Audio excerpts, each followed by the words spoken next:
প্রিয় দর্শক, আমি শফিকুল ইসলাম এবং আপনারা দেখছেন আরামবাগ টিভি। দর্শক, গতকালকে তো পার্লামেন্টের শীতকালীন অধিবেশন শেষ হয়ে গেছে, কিন্তু প্রশ্ন হচ্ছে যে আপনারা কি জানেন যে এই অধিবেশনে অভিষেক ব্যানার্জির অ্যাটেন্ডেন্স কি ছিল? তিনি কতদিন হাজির ছিলেন জানেন? দেখুন দর্শক,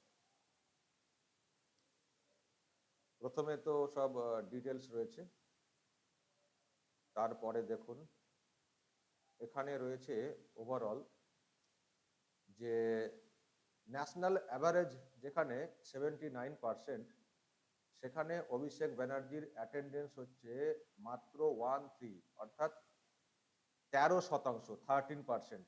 আর স্টেট অ্যাভারেজ হচ্ছে 66%, 66%।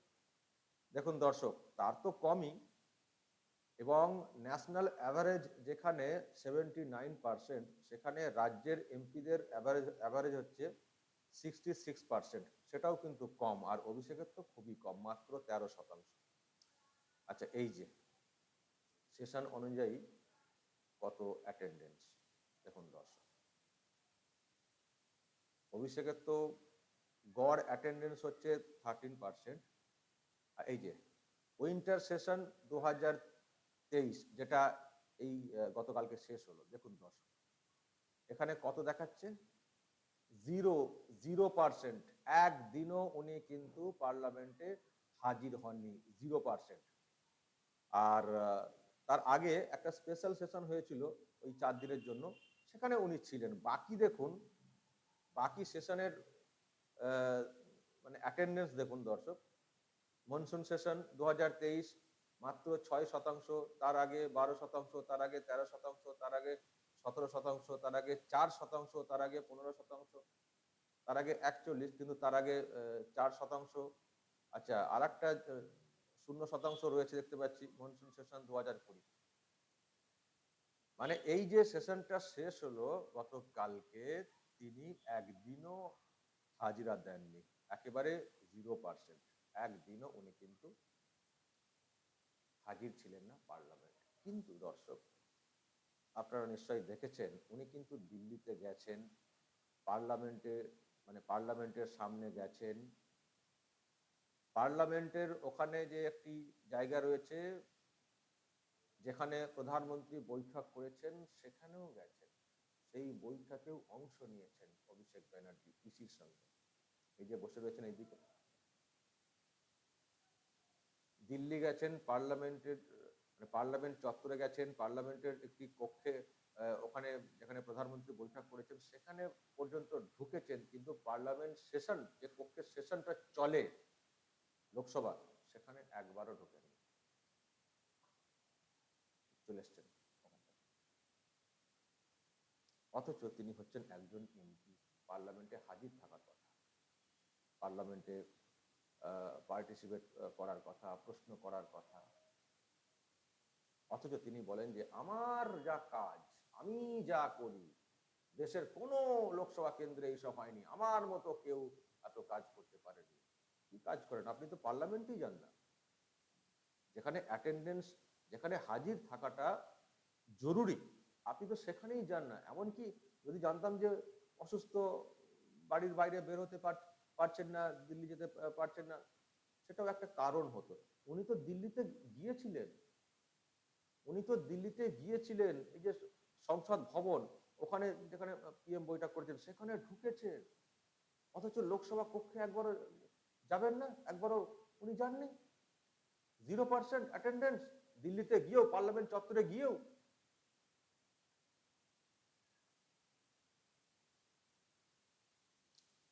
আর আমি শুধু আর একটা কথা বলতে চাই, সেটা হচ্ছে যে মাঝখানে শুনেছিলাম এই বিধানসভাতে তৃণমূল কংগ্রেসের কোন এমএলএ আসছেন কি আসছেন না, সেটা দেখার জন্য নাকি একটা হাজিরা খাতা নাকি ওখানে রাখা হয়েছিল, সই করতে হতো, এবং সেটা নিয়ে অনেক প্রশ্ন তৈরি হয়েছিল। তৃণমূল কংগ্রেসের কয়েকজন এমএলএ ক্ষোভ প্রকাশ বা উষ্মা প্রকাশ করেছিলেন, এবার কি আমরা কি স্কুলে এসেছি নাকি যে এইভাবে খাতায় সই করতে হবে? প্রশ্ন, যখন বিধানসভাতে অ্যাটেন্ডেন্সের জন্য এরকম খাতা রাখার ব্যবস্থা করা হয়, তাহলে তৃণমূল কংগ্রেস পার্লামেন্টে অ্যাটেন্ডেন্সের জন্য কেন সেখানে একটা খাতা রাখা হয় না? ও সেখানে অভিষেক ব্যানার্জি যাবেন না বলে? রেকর্ড খারাপ হবে সেই জন্য ওখানে খাতা রাখা হয় না। যখন এখানে তৃণমূল কংগ্রেসের এমএলএদের জন্য যখন খাতা রাখার ব্যাপার ছিল, সই করতে হতো, তাহলে কেন পার্লামেন্টে যাওয়ার কে আসছেন না সেটা দেখার জন্য কেন সেখানে তাহলে একটা হাজিরা খাতা রাখা হয়নি? আর হাজিরা খাতা থাকলে সেখানে ওই বড় বড় শূন্য দেখা যেত। অভিষেক ব্যানার্জির পাশে অ্যাটেন্ডেন্স 0।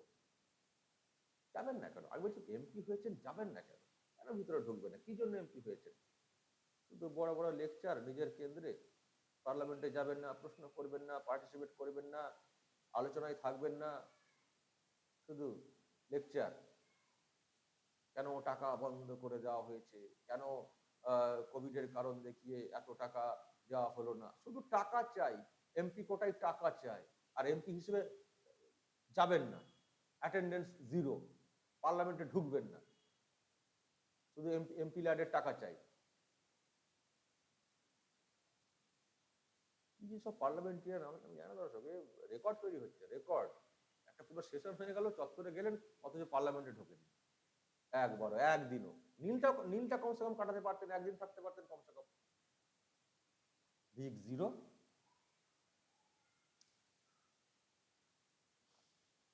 তবে দর্শক, আমি কিন্তু এবার পার্লামেন্ট যেভাবে চলেছে, এটুকু বলবো, এবারের পার্লামেন্ট কিন্তু খুব কড়া হাতে মোকাবিলা করা হয়েছে। যে মানে যা শুরু হয়েছিল, মানে পার্লামেন্ট কিন্তু চলতেই দেওয়া হবে না এমন একটা পর্যায়ে চলে গেছিল বা নিয়ে যাওয়ার চেষ্টা হচ্ছিল। সেক্ষেত্রে পার্লামেন্টের উভয় পক্ষের যারা চেয়ারে রয়েছেন, তারা মানে অনেকেই সাসপেন্ড করতে বাধ্য হয়েছেন। পার্লামেন্টে সবাই, সব পক্ষের লোকজন থাকলে সেটা ভালো, গণতন্ত্রের পক্ষে ভালো, সেটা বলার কোনো অপেক্ষা রাখে না।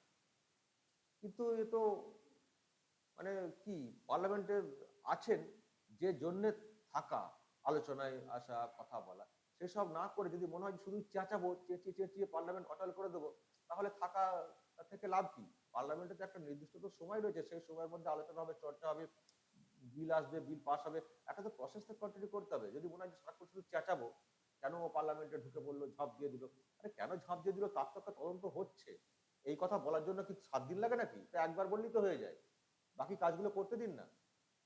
তো যখন দেখা গেল যে তারা ওই ওই হট্টগোল করেই চলছেন বিরোধীরা একটা বড় অংশ, তখন চেয়ারে যারা রয়েছেন, স্পিকার বা চেয়ারম্যান, তারা সাসপেন্ড করতে বাধ্য হয়েছে। কারণ পার্লামেন্টকে চলতে দিতে হবে, এবং তাদেরকে বের করে দিয়ে বাকি কাজগুলো কিন্তু পার্লামেন্ট করেছে। বেশ কয়েকটা গুরুত্বপূর্ণ বিল পাস করানো হয়েছে, কাজটা করতে হবে। শুধু হৈ হৈ করে সময় কাটিয়ে দেবো আর ভাতা নিয়ে চলে যাবো, এইসব করলে চলবে না। যুক্তিতে কথা বলুন, যুক্তি দিয়ে কথা বলুন, বলার জায়গায় বলুন, আলোচনার জায়গায় আলোচনা করুন। শুধু হৈ হৈ করে প্ল্যাকার্ড নিয়ে অমক করে হয়ে করে শুধু অচল করে দেবো, শুধু মুলতুবি যাতে হয়ে যায় পার্লামেন্ট, সময় নষ্ট করে। তো সেসব যাতে আর বেশি না হয়, সেই জন্য কড়া স্টেপ নিয়েছেন দুই পক্ষের চেয়ারে যারা রয়েছেন। তো সেটা করে পার্লামেন্ট কিন্তু দারুণভাবে শেষ করা হয়েছে। এই যে শেষ কটা দিন আমি দেখছিলাম, পার্লামেন্ট এত সুন্দরভাবে চলেছে। বিরোধীরা তো আর তো হইচই করতে পারেনি, কারণ তাদের তো অনেকেই তো বাইরে চলে গেছেন, বাইরে তারা মিছিল করছেন, রোদ পোয়াচ্ছেন শীতকালে। কিন্তু বাকি কাজটা পার্লামেন্ট কিন্তু করেছে, হাল ছেড়ে দেয়নি, করে বিল পাস করে পার্লামেন্টের সেশনটা শেষ করা হয়েছে। তো এটা পার্লামেন্টের মানে যারা পরিচালনা করছেন, তাদেরকে আমরা দেখছি কিভাবে পার্লামেন্ট চালাতে হয়, কিভাবে যে কোনো পরিস্থিতির মোকাবিলা করে পার্লামেন্টের কাজগুলোকে শেষ করতে হয়, সেটা আমরা দেখলাম দর্শক। খুব সুন্দরভাবে এবারে কিন্তু শেষ করা হয়েছে। কেউ কেউ গণতন্ত্র নিয়ে প্রশ্ন তুলছেন, আমি জানি, যে বাদ দিয়ে কি করে বিল পাস হয়। তো থাকলেও তো ওই করতেন, কিছুই তো করতেন না, সমর্থন তো করতেনই না, আর বিলটাও পাস করতে দিতেন না, এবং একটা বিল নিয়ে যে চর্চা হবে, আলোচনা হবে, সেটা যে দেশের মানুষ শুনবেন, সেটাও তারা শুনতে দিতেন না। তার থেকে বাবা, দুষ্টু গরুর থেকে শূন্য বল ভালো, আমি আগেই বলেছি। তো সেই হিসেবে পার্লামেন্ট শেষ হয়েছে, কিন্তু আমাদের রাজ্যের ওই এমপিকে, তিনি অবশ্য সাসপেন্ড হননি, তার দলের ওনাকে সাসপেন্ড হয়েছেন, তিনি অবশ্য সাসপেন্ড হননি। হবেন কি করে? তিনি তো পার্লামেন্টে যাননি, সাসপেন্ড হবেন কি করে? জানি না, সাসপেন্ডের ভয় আবার ঢোকেননি নাকি, কি জানে, কি জানে ঢোকেননি এইবারে। তবে কোনোবারই ঠিক মতো করে ঢোকেন না। ওই লাস্ট স্পেশাল সেশন একটা হয়েছিল 3-4 দিনের, সেই দিন কদিন ছিলেন 3-4 দিনের, জানি না কি ভয় কাজ করছিল সেই সময়, কি পাশ হয়ে যাবে বাবা। তো বাকি একটা উইন্টার সেশন, খুব গুরুত্বপূর্ণ একটা সেশন সামনে, পার্লামেন্টের ভোট রয়েছে 24-এ, তার আগে এটা খুব গুরুত্বপূর্ণ সেশন, কিন্তু একদিনও গেলেন না। অদ্ভুত, একদিনও গেলেন না, অথচ সেই দিল্লিতে উনি গেলেন। দর্শক যদি কিছু বলার থাকে এ নিয়ে অবশ্যই বলবেন কমেন্টে। আমি জানি না ডায়মন্ড হারবারের মানুষ ওনাকে আর ভোট দেবেন কিনা, যে আপনি পার্লামেন্টই যান না, ফালতু আপনাকে ভোট দিয়ে কি লাভ, আপনি বরং এমএলএ হয়ে যান, সেই সুযোগ আর আসবে কিনা কে জানে। দর্শক যদি কিছু বলার থাকে অবশ্যই বলবেন কমেন্ট বক্সে, নজর রাখবেন। আর আমরা